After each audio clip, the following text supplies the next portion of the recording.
what is the thing you're most passionate about as a therapist? Being there for my patients.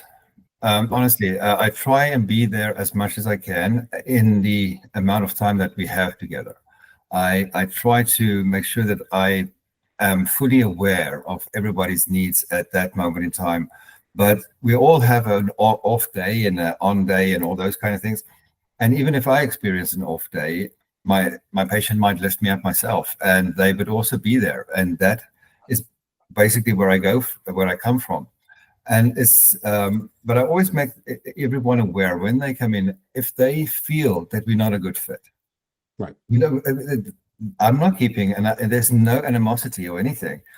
It's a development aspect, and if they feel that they're going to feel safe, and this is the environment they want to be in, then we go for that.